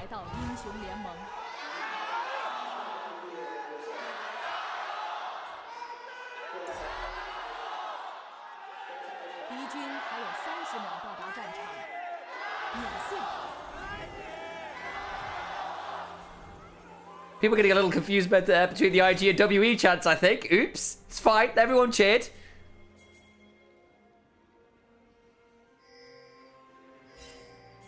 Gala and Mako. Oh, welcome back, Locke. One of our most prolific hate watchers in Onivia's chat. Good to see you. Over we go as a bit of an early invade comes on through. Wards put down into IG's red side jungle. I'll try and do the same a little bit in the mid lane. A little bit over by that Raptors, give rookies some ability to watch out for any weird pathing angles. And lots of good early wards here from IG. Look, they're everywhere. They've used every single one of their early trinkets. Did IG use a bushwhack as well? That might have been the other thing. Did he start Q? I didn't see. This is, by the way, those couple of auto attacks, they do start to rack up. Level 1, getting free auto attack by the Nidalee, not the best thing ever. A good thing for WE, they do have a good jungle matchup in the Xin Zhao versus the Wukong, especially early on. That is something which WE have lacked so far. God, getting a great double tap. Double W into good double tap for the electrocute. That's the kind of trade which Vampire cannot allow to give them. Monkey now coming over level 2 Xin Zhao, looking for the early pressure here, wants to warp this lane. If you can get flashes here, it's significant. They don't have wards to defend this. Monkey, sorry, JJ is behind them on Wukong. Getting a little bit confused there between names and champions. Gromp goes down. I think they should know this. JJ taking the Gromp there, I think that showcases that he knows where he is. Bot lane's not going to be able to go up and help. Monkey trying to get ahead of the game. JJ no smite on this one, and JJ is warded. A stutter in the feed, and maybe it'll be a stutter in this camp. There is no smites. I think JJ just has to give this up. Hit by the wind becomes lightning. Will Audacious charge the other way alongside the Nimbus strike. So I think JJ gets out. He really wants to stay in XP range at the very least, but Monkey gets that. Not a lot he can do. Yeah, so Monkey going in for an early invade also helps out by the fact that his bot lane is winning. This is something that WE have done very well in the past. Another good electrocute trade from Gala, this time onto Taeum. It's the one camp away, but that's the kind of thing which Monkey has done very effectively in the past, taking that single camp and then making it into a win condition. Well, the trades have been good for Gala and Maker. They've still been shoved in. They've still dropped a few CS here in the early game because it's been the priority, the early pressure that a Karma and a Caitlyn can just throw out and continue to be so inexorable, is the word I was using in the pick and ban phase. What's that word mean? Inexorable, unrelenting, unstoppable. That's cool. That's nice. I like that word. I'll use that in the future. Cube, I think maybe getting a tower shot onto the Shy. Vampire going a little too far up, but getting a good trade onto Mako. Splitting damage between Gala and Mako, not exactly what they want. Does mean that they both get value out of their pots, and of course can neither of them get as close towards death. Trying to pick up a nice double auto into the piercing light. Dodges the Piltover Peacemaker. On that one. Monkey knocks up a Scuttle Crab. Yeah, and he's taking top scuttle. JJ will try and rush towards bottom. Monkey doesn't have smite. JJ able to get towards that bot side. Xin Zhao does have a wraparound angle onto mid lane now, though. Goes across the veil, avoids the wind, becomes lightning. It's a decent chunk here. There is an audacious charge. The weirding damage is good, and JJ is now around. Monkey has to be a bit wary. Level 4 from that Wukong, who then uses the warrior tricks to get some more damage down to Monkey, who has to flash out of fright and threat. And ends up getting the summoner in favor of IG. Rookie holds his nerve. This Aurora pick, we talked about this in early draft. If Rookie can win lane hard enough, that's the pressure valve which IG might need to break things. Now suddenly, Monkey forced out of mid lane. Rookie winning mid lane allows JJ an angle on towards bot lane. Doesn't lead to anything in terms of kills now. But look how differently they have to play now. Suddenly they have to back. Suddenly you're losing summoners. Rookie on the Aurora, winning that early lane, does give IG a bit of hope in the early game. Very much does. Again, CS lead is there for the Caitlyn Karma. That's to be expected. If it holds at this point, it's not enough. The honest answer, topside, the Shy, in a lane that's not going to get a lot of attention. Let's be real, gets to do what the Shy does on Nidalee, which is be really annoying. Dodges another win, becomes lightning. Rookie is big. So annoying. This lands a twofold Hex. Managed to get a decent chunk there. Won't get the passive prop, but I think he's happy enough with that. And now suddenly we get the first good resets of the game. The Shy will be able to recall and allow his bot lane to escape that difficult matchup with the Caitlyn Karma. Yes, they are 10-15 CS behind. As you were saying, that's kind of what it needs to happen from the Caitlyn Karma, though. Before this, the Shy getting good plates onto the Sion. Sion now teleporting in. This is nice from the Shy, though. What we might see is a quick shove in from Gala Mako, and then a teleport, a recall back again, which means that's both top laners down teleport, and Cube, Taeum, and Vampire just a little bit slower onto the next wave. Yeah, exactly what's happening now. The Shy is going to push up the next wave. Gala and Mako instead will run bot lane instead and try and get into the 2v1. And try and get themselves a little more gold on the table. Yeah, they didn't manage to get all of that wave, though, to Gala and Mako. Couldn't shove it fully, so we'll see when they get value. Because, again, they try to escape, but if they don't pick up a lot of this wave, that's suddenly gone from 10 CS to 20 CS. And that gets a little tricky.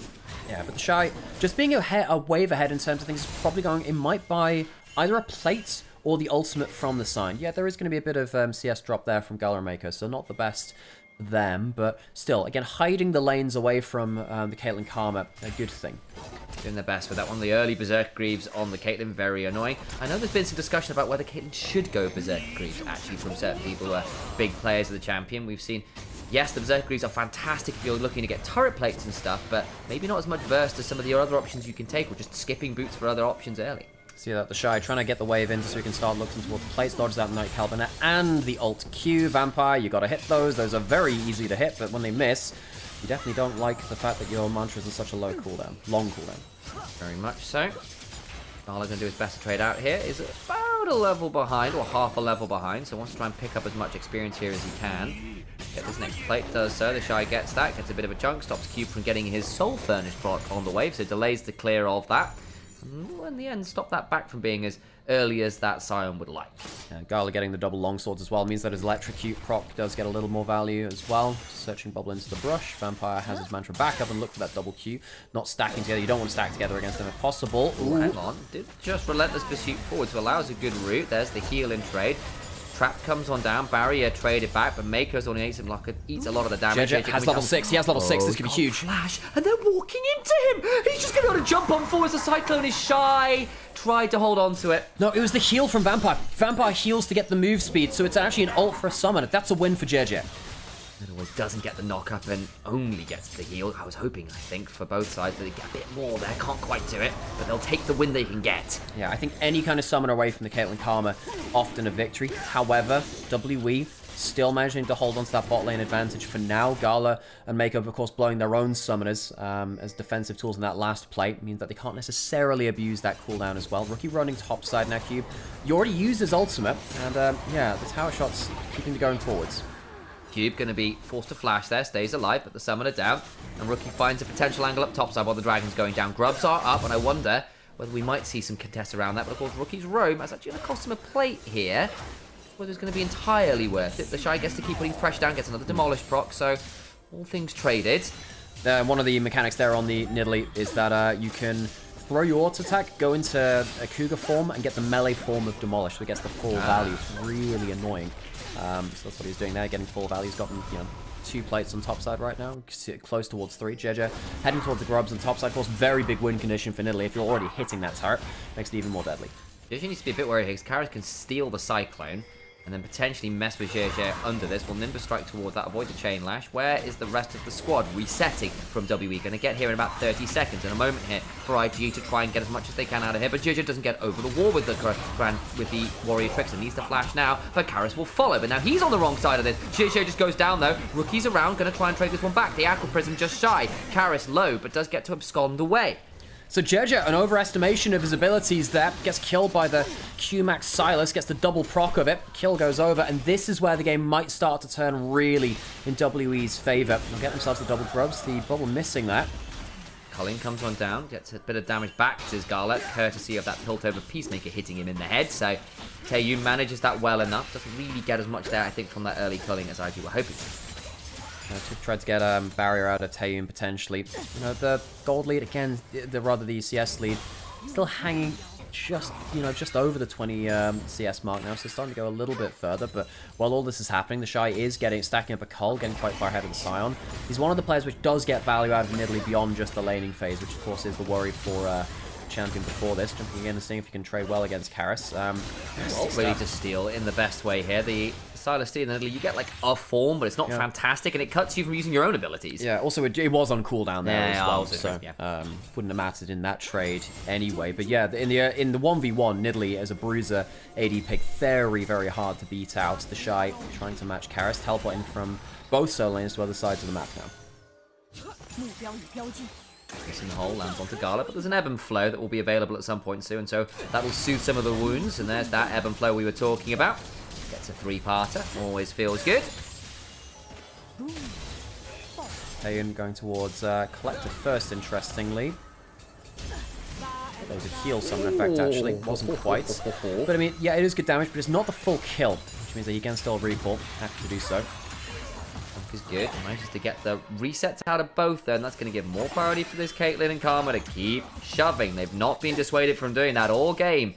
Even the attempt to swaps out didn't really get, I think, as much of that bot lane as they were hoping for. But it did stop them from just like running rampant through that lane. At least the CS leaders held a little more safe in that point. I am worried now for IG in the fact that they haven't broken the Caitlyn Karma. They've survived, they haven't broken it. And then the worry is, of course, that you get towards mid game and things get big problems after that point in terms of the scaling into the team fights. You don't have that tank top lane. You don't have the safe platform to team fight behind. Shy has got a ward, so we'll know that people are coming to potentially mess with him in this. Actually, you're seeing that Monkey goes through that bush, wraps around, then maybe looks towards mid lane. Minute and a half until Dragon. First one was taken by W. They also got the early set of grubs as well. So the early game, this is more like it again from W. Feeling a little bit more like game one. They haven't snowballed that heavily though. Again, the gold lead is next to non-existent. But it's where the goal is. It's in the hands of the Nidalee, which you expect. But on the other side, this Caitlyn is ahead, is playing well, wants to continue this pressure to make sure that Gala and Mako are kind of corralled and kept under lock and key in mid lane. So overall, no gold lead so far to either team because the Nidalee is evening out the Caitlyn. We'll say I think the Caitlyn with the gold lead more valuable than a Nidalee most of the time. Gala hits that first item. When the Imperial Mandate is hit on the Nami, that's when the lane starts to really turn around for the Lucian Nami. And the earlier you can get that, the better. Because then suddenly you go forwards for the electrocute proc and then someone was just 0 HP at that point. Very squishy champions are the Caitlyn and Nidalee. Caitlyn and the Karma, rather. Not that Nidalee isn't. And if Jeja ever gets an angle onto them, it'll make it that much easier to land that damage. Rookie got himself the early Rod of Ages. Understandable, I think, into this game. You want to be able to survive some of the bursts. If people are building things like Collect here, if you're into a Silas, that little bit extra HP does go a long way, I tend to find.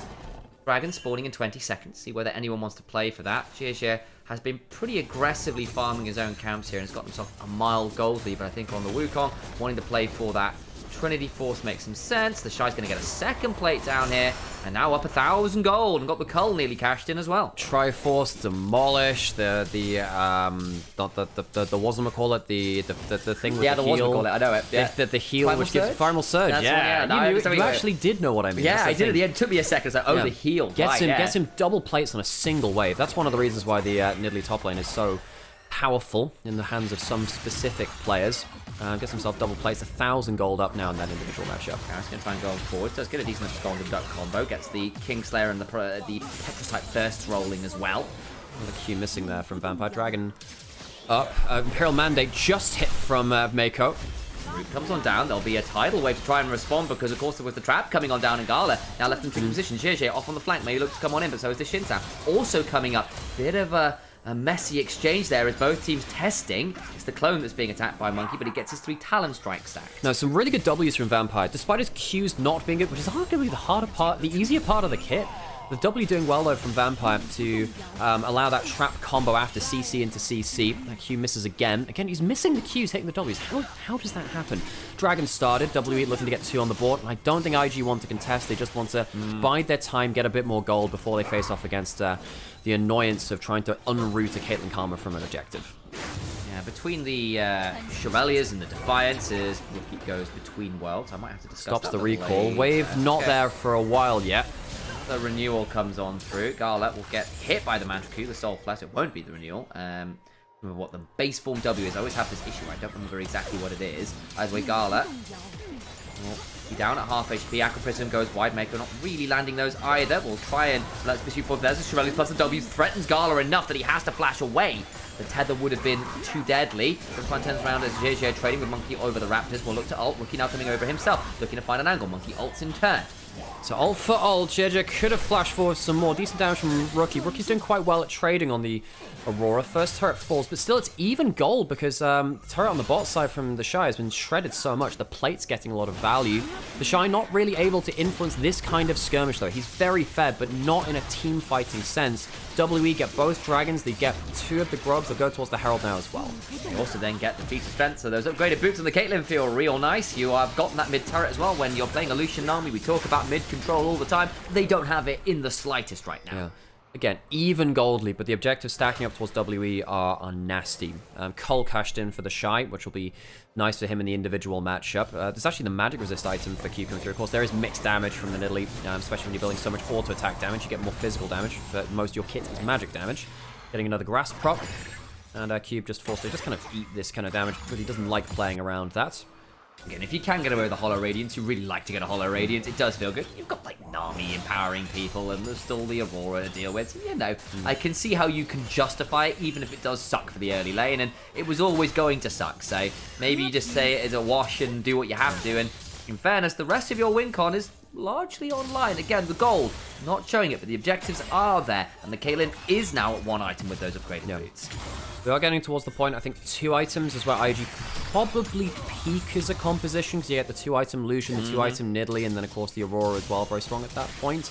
WE, they got, you know, good value on the Caitlyn up until this point. They have got to the Collector Spike, which is a much better 1-item spike than I think a lot of people realize. It's not the Yuntal, which is of course very strong. Carol put in towards top side. On the other side, Sion trying to wave clear out with his ultimate, and will be able to stop a cross map from IG.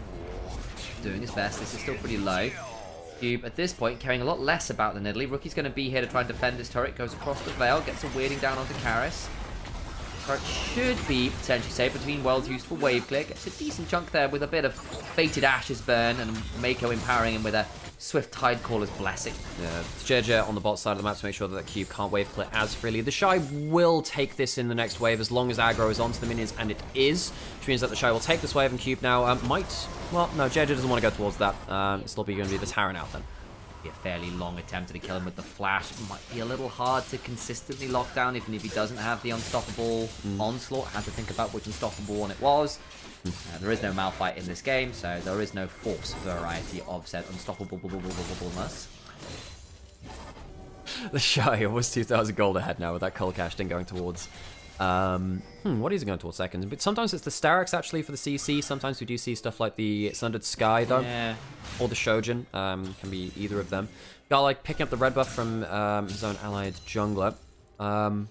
Not as far behind as I would have thought, actually. No, he's not like 1,000+ gold behind. It looks like it should be with the game state, right? Oh, the Shy went towards the Hullbreaker instead.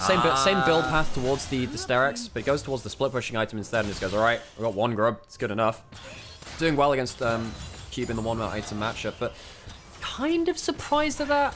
I guess the thing about Nidalee is that you're never going to be a team fighting threat in the same way that other top laners are, so may as well just stick towards that split push and just try and play out the 1v1. If you get to deny the Sion from being in the fight, I think there are fights which IG win with a good enough Cyclone. Imperial Mandate.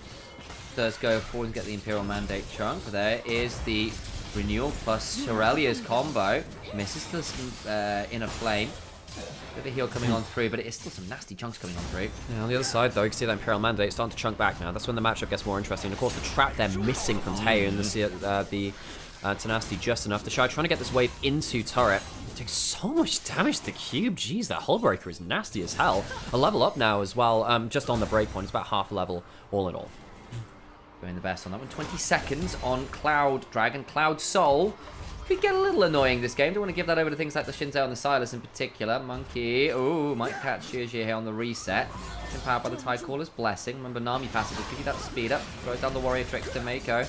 Hit by that Soul Flare, man. Nidalee's teleporting bot side to be on the bot side of the map. Cube has just teleported top side. So W need to get out of that. The Shy will get towards Well, he can ult down the river. Remember, Dragon is spawning now. Nimbus Strike into the Cyclone. Karis going to get over the wall, followed by the Warrior Trickster. There's the Slow. Looking for Cyclone Part 2. Looking to go between worlds. Flash over from JJ. Keeps himself alive. Karis burns out. And they get the Karma too. Monkey now in danger. Flash into the pit. Throws down the Crescent Guard. In goes Cube as well, trying to get some value with Scarlet. In the back of the pit as the Shy is just hopping all over the place. Pouncing on in. Cube caught in there between 3. Flashing out. But Gala's waiting. Everyone deserves a second shot. Or maybe 3. Gala in danger. Gets the barrier. Trying to get the last auto down. Needs to watch out for the decimating smash. Flash out. And gets the kill he was after. This might be the play which sends WE crashing out of their dream road of playoffs. The early advantage is now broken. No third dragon for them from an early soul. No rollover of that gold lead. The Lucian is ahead of the Caitlyn, and the Shy on the Nidalee has an incredible first team fight of the game on the pick, which he has truly made his own. Watch back at this. The Shy teleports towards the bot side as Cube had actually just teleported top side, instead wanting to use that ultimate to join the play. But he's not there soon enough. It means that he can't counter Karis, getting absolutely blasted by Jeje. And his second Cyclone saves this team fight. If he goes down too early, I think this fight is still WE favored. But between that and then Cube not able to get into the position as a frontline, disconnected as Monkey as he jumps in before Cube is ready, IG smash through the fight. Gala gets a ton of gold. They break the objective soul point win condition of WE, and WE might just have been out-teamed for in such a crucial game. Gala uses the barrier and then gets that last auto flash out. Just in case, gets what he was after and gets the value. Rookie with an insane weirding to get both Vampire and Karis and Get Out. Gorgeous stuff from IG in general. Rookie's had an insane series. His Ari in game 1, showcasing why he's one of the best in the world, and it is Aurora here as well. His Annie before. Cube will die, the turrets died as well. His ultimate stopped. He has been, he's no longer a square, he's been rooted. The Shy trading out with Monkey. Oh my days, there's Nidalee! Throws up the tidal wave. Karis going into the backside with the Abscond, the Abduct, but I don't think there's much to Abduct to make time for his own life bar. Over the wall goes Rookie with his Between Worlds angle. Vampire trying to speed himself up, but that means nothing as he's cold in place. Karma, well, you're perhaps meeting the wrong end of that side of the equation. WE, they had an early game win condition, but unlike Top Esports and JDG, IG have out-team fought W when they've gone for this early game style of comp with the Caitlyn. Invictus Gaming, the reason that they haven't fallen prey like the likes of Jingdong and Top Esports was because IG respected WE's champion pools. They got the value out of them. The Shy walking forwards and out-trading an AD carry as the Nidalee.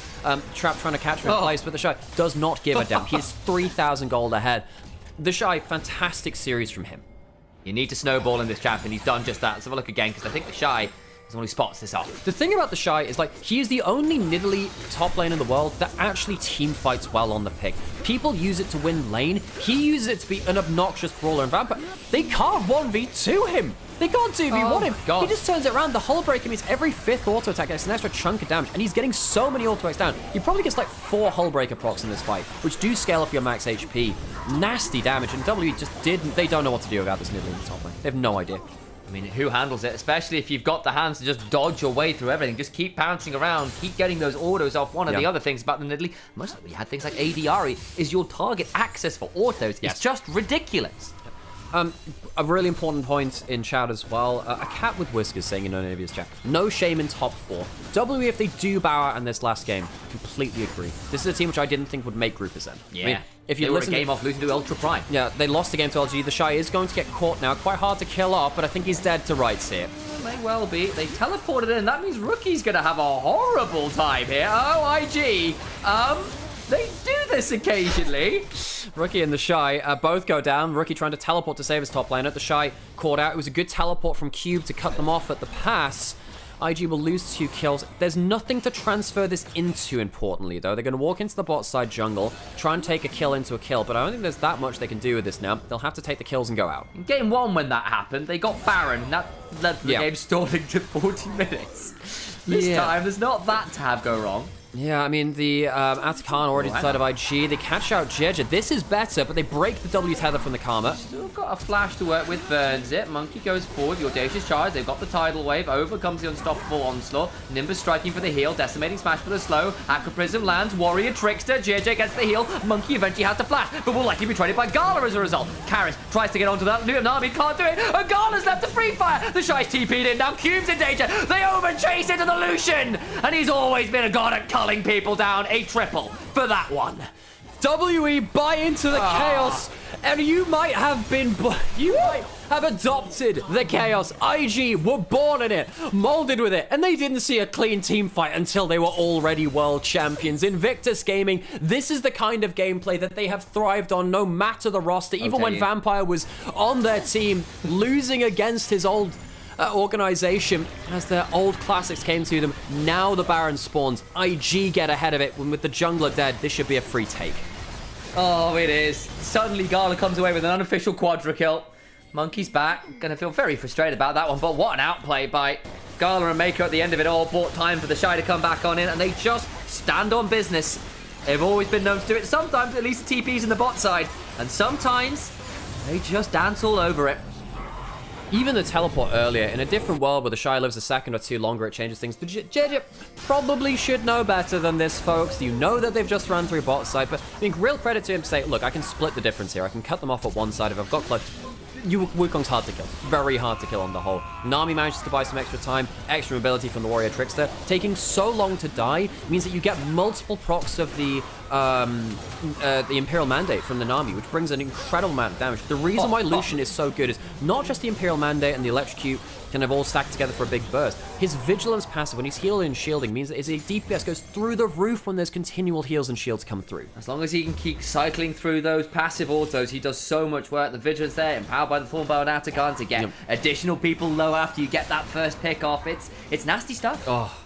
And someone in chat also as well, Mecha, the full red side win VAT narrative, that's important. IG, not only on the precipice of 3-owning WE, doing it from red side, just like BLG did to them earlier on. Winning on red side can be a very difficult thing to do in the LPL because, as Sam was talking about before, I think he really nailed it there. Blue side is easier to draft around for teams which are unconfident drafting because you can pick one power pick and then just mold things around that. Counter picking and staying within a good composition, very hard to do unless you're practiced with a number of different picks. That culling starting to become a real threat. IG threatening them on the inner. IG have always played to the beat of their own drum. The Shy on the Nidalee top, a prime example of that, and when you can do that in a game 3 here that matters, could be pretty good value, and I can only apologise for what is a mighty caster cut. He's finally going to die! How does he live? Only the Shy can live like this. I don't know how he's done it. I don't know how he's made spelled the curse. I don't know how this man has continually found a way to make the impossible happen. Taeyeon flashes forwards. Carla forced to flash. That trap got a bit scary, and instead it is JJ who clearly took the fall for his top lane. Oh, 1-for-1. The Shy makes it out alive. JJ dies protecting his AD carry. WE with not a bad flashback. Remember, this is a survival game for WE, a team which by all means should. It's just like Samwise. By all means, Mr. Frauder, we shouldn't even be here.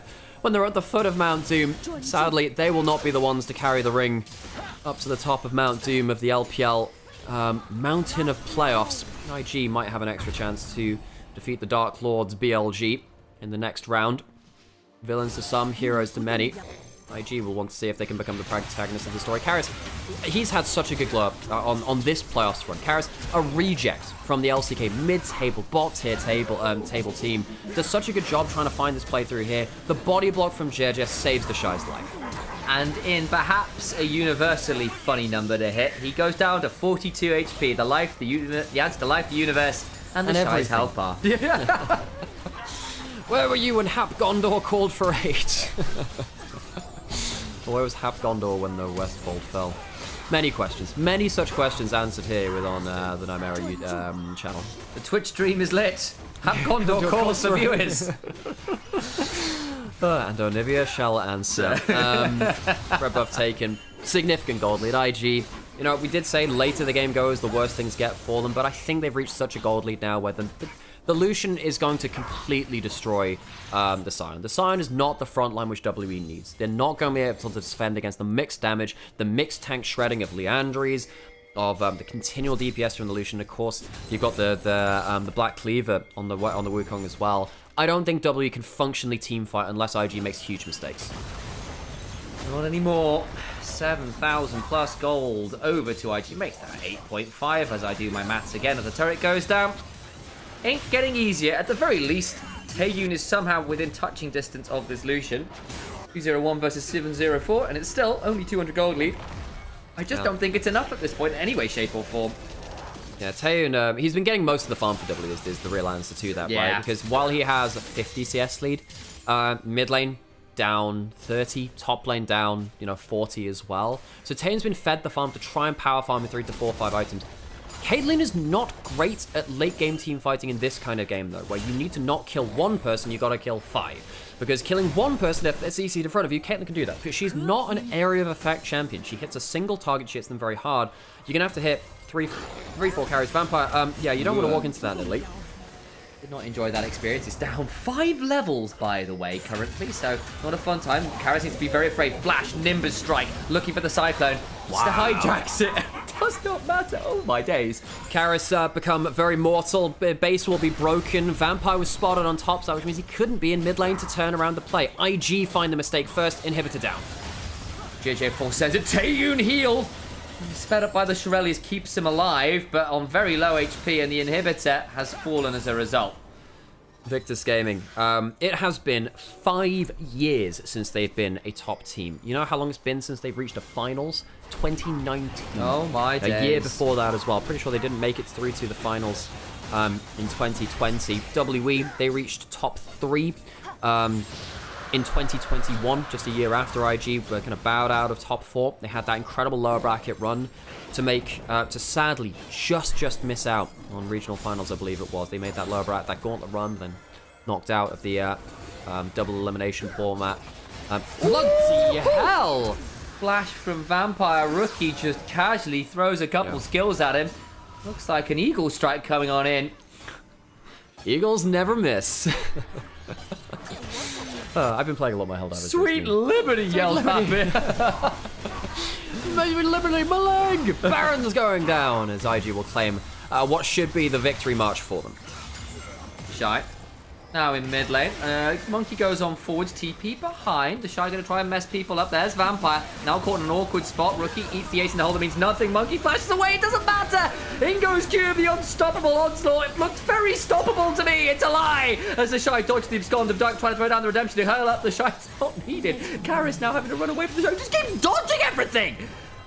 Waiting for the Zonyas. And unfortunately, it's a moment before disaster, a monument to all WE sins. The dream comes crashing down. The power of friendship takes them so far, but no further. Invictus Gaming, in their first time in top 4 for 5 years, will go on for one last match to see if they can qualify for finals versus BLG. The miracle run ends. The first dance of WE ends. In place of Invictus Gaming, the super team awakening from their slumber.